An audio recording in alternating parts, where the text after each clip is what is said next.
আমি আপনাদেরকে কথা দিচ্ছি, কালকেই আমি সৌদি আরবের বিশিষ্ট আমিরের সঙ্গে কথা বলেছি।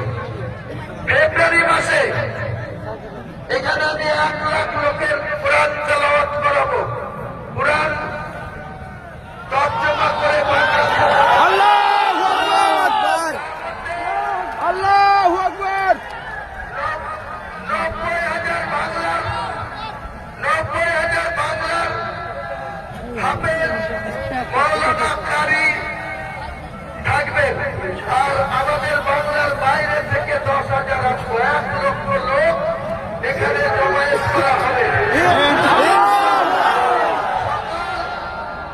সকাল 10টা থেকে শুরু হবে, দুপুরে 2 ঘন্টা বা 3 ঘন্টা, 5টার মধ্যে সেই কর্মসূচি সমাপ্ত করা হবে ইনশাআল্লাহ। সেদিন ইনশাআল্লাহ আমাদের যে শেষ নবী, যে কুরাইশ বংশে তিনি জন্মগ্রহণ করেছিলেন, সেই কুরাইশ বংশের নবী সাহেবের একজন উত্তরাধিকারীকে এখানে নিয়ে ইনশাআল্লাহ ইনশাআল্লাহ কর্মকারীদের যোগ্য জবাব দেওয়ার জন্য ইনশাআল্লাহ সেদিন হাজির করব পবিত্র মক্কা থেকে কুরাইশি বংশের নবী সাহেবের বংশের উত্তরসূরি একজন ইমাম ইনশাআল্লাহ।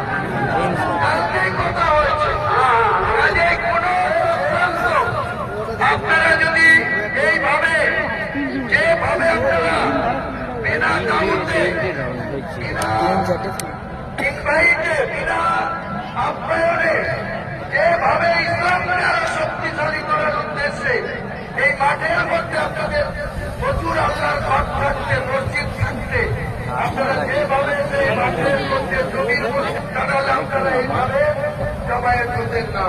আগামী দিনে আমার সঙ্গে থাকবে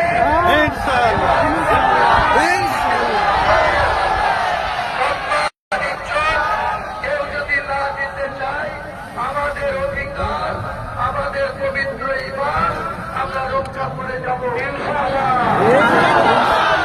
কোন কেউ শত্রু নয়, আমরা যদি আমাদের পবিত্র ইসলামকে কেউ গালি আমাকে বলাচ্ছে, প্রতিদিন খুন করে দেওয়া হবে, আল্লাহকে দেখিয়ে রেখেছে। এর জন্য যদি আমার মনে হয় আল্লাহ যদি সেটা লিখে থাকে, আমি আল্লাহকে চলে যাই ইনশাআল্লাহ। এই কাজ সম্পূর্ণ করতে হবে, দায়িত্ব নিতে হবে। আমি সবসময় আল্লাহ, আমাদেরকে সৃষ্টি করার মালিক আল্লাহ ভাই একমাত্র। আসসালামু আলাইকুম। ওয়ালাইকুম আসসালাম।